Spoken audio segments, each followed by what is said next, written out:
Hello. അപ്പോഴേ ഇന്ന് നമ്മുടെ കടയിലെ മീൻ വറുക്കുമ്പോൾ തേക്കണ മസാല ഇല്ലേ, അതാണ് ഇന്ന് കാണിക്കാൻ പോണം. ഈ ഒരു മസാലയിൽ മീൻ വറുത്ത് കൊടുക്കുമ്പോഴാണ് എല്ലാവരും ഒരു പ്ലേറ്റ് അല്ല 2-3 പ്ലേറ്റ് ഒക്കെ മേടിച്ച് കഴിക്കണത്. ഇതിപ്പോൾ നിങ്ങളെ കാണിച്ചു തന്നിട്ടുണ്ടെങ്കിൽ എൻ്റെ കച്ചവടം പൂട്ടോന്ന് എനിക്കറിയില്ല.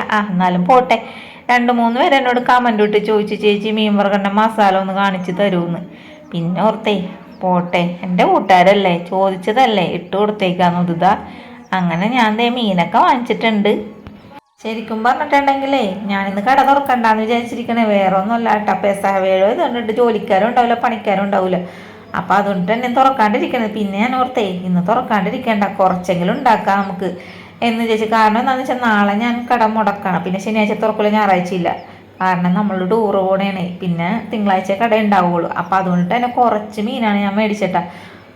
അയിലാണെങ്കിൽ വലുത് കിട്ടിയപ്പോൾ ചാള കുഞ്ഞുങ്ങളാണ് കിട്ടിയത്. പോട്ടെ, എന്തെങ്കിലും ആകട്ടെ എന്നോർത്ത്. പിന്നെ പിലോപ്പി ഉണ്ടായിരുന്നു. ഇതൊക്കെ കഴിഞ്ഞപ്പോൾ ഞാൻ നോക്കിയപ്പോൾ സൂചിക്കൊഴുവ ഞാൻ കഴുകി വൃത്തിയാക്കി അതും വെച്ചിട്ടുണ്ടായിരുന്നു കേട്ടോ. പിന്നെ ഈ കൊഴുവ കാണുമ്പോൾ നിങ്ങൾ വിചാരിക്കേണ്ട തലകളേത്ത തലയൊന്നും കളയില്ലടോ.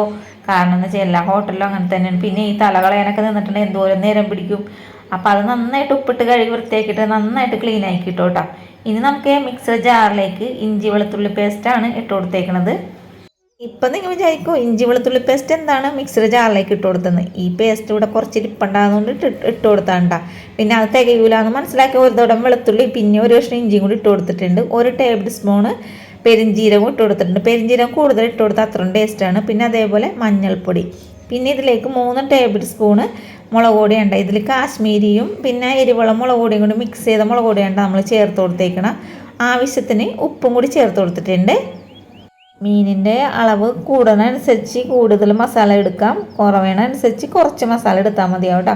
ഇനി ഇതിലേക്ക് കുറച്ച് കറിവേപ്പിലയും കൂടി ചേർത്ത് കൊടുത്തിട്ടുണ്ട്. അതേപോലെ തന്നെ മീൻ മസാലക്ക് നല്ല ടേസ്റ്റ് കിട്ടാൻ വേണ്ടിയിട്ടില്ലേ ഇതാ കുറച്ച് മല്ലിയില കേട്ടോ. കൂടിപ്പോയിട്ടുണ്ട് മല്ലിയിലയുടെ കുത്തുണ്ടാവും. അപ്പോൾ കുറഞ്ഞ രീതിയിൽ മല്ലിയിലയും കൂടി ചേർത്ത് കൊടുത്തിട്ടുണ്ട്. ഇനി ഇതിലേക്ക് വിനാഗിരിയാണ് പുളിക്ക് വേണ്ടിയിട്ട് ഒഴിച്ചു കൊടുക്കണം. വിനാഗിരി ഇല്ലെങ്കിൽ ചെറുനാരങ്ങ നീരായാലും നമ്മൾക്ക് ഇതിലേക്ക് ചേർത്ത് കൊടുക്കാം. ഇനി നന്നായിട്ട് പേസ്റ്റ് രൂപത്തിൽ അരച്ചെടുത്തിട്ട് വരാം.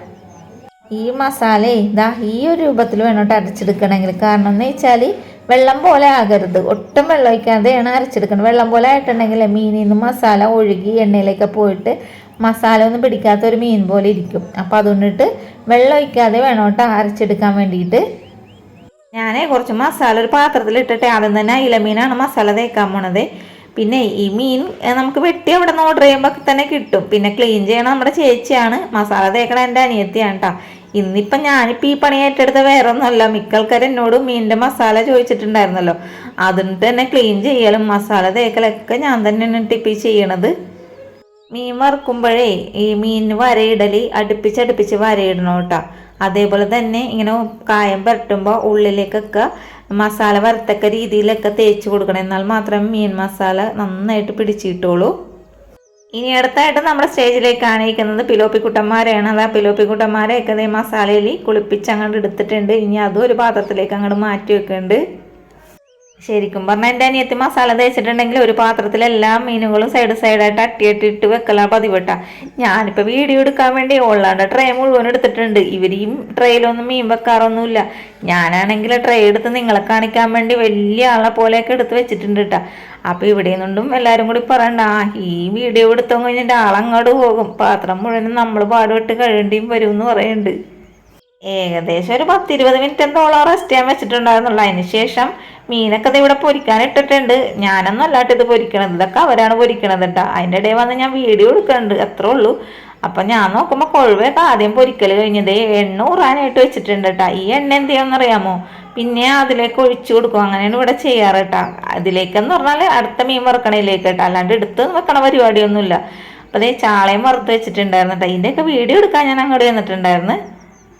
ആദ്യം ട്രിപ്പ് കുറച്ച് വറുത്ത് വെക്കോട്ടാ. പിന്നെ എന്ത് ചെയ്യാന്നറിയാമോ, ആൾക്കാർ വന്ന ഒരു സമയത്താകുമ്പോൾ വറുക്കോളൂ. കാരണം എന്താണെന്ന് വെച്ചാൽ റോട്ടിൽ കൂടി പോണ ആൾക്കാർക്ക് മീൻ മണം കിട്ടിയിട്ട് നമ്മുടെ കടയിലോട്ട് അങ്ങോട്ട് കയറി വന്നും. പിന്നെ മീൻ മേടിക്കാത്ത ആൾക്കാരായാലും ഈ ഒരു മണം കേട്ടിട്ട് മീൻ മേടിക്കും. അതാണ് നമ്മുടെ കടയിലെ പ്രത്യേകത. കാരണം അത്രയ്ക്ക് നല്ല ടേസ്റ്റാണ് ഈ ഒരു മസാലക്ക്. അതൊക്കെ നിൽക്കട്ടെ, വേറൊരു സ്പെഷ്യൽ കാണിച്ചരവേ. എടോ ഇന്ന് എന്തൊക്കെ കറി? ഇങ്ങോട്ട് കൊണ്ടാടി പച്ചക്കായം ചെറുപയറും കൂടി തേങ്ങ അരച്ച് വെച്ചത്, പിന്നെ ബീട്രൂട്ട് മെഴുക്ക് വരട്ടി, ബീട്രൂട്ട് കുരുമുളക് ഇട്ടത്. ഇനി പറയുന്ന പോലെ മീൻചാറ്, നല്ല കുറുകുറയുള്ള മീൻചാറ്. പിന്നെ ചേട്ടന്റെ സ്പെഷ്യൽ സാമ്പാർ. വാ കാണിച്ചു തരാം. പിന്നെ നമ്മുടെ ബീഫ് കുരുമുളകിട്ട് നല്ല വരട്ടിയെടുത്തത്. കണ്ടാ കണ്ട് അപ്പോൾ പോലെ ഒരു കാര്യം കൂടി പറഞ്ഞേക്കട്ടാ. അപ്പം നമ്മുടെ വീഡിയോ ഇഷ്ടപ്പെട്ടാൽ ട്രൈ ചെയ്യാനും അതേപോലെ ചാനൽ സപ്പോർട്ട് ചെയ്യാനും ലൈക്ക് ചെയ്യാനും ഷെയർ ചെയ്യാനും മറക്കരുത്. ഇത്ര നേരം നമ്മുടെ വീഡിയോ കണ്ടതിന് ഒരിക്കൽ കൂടി താങ്ക് യു.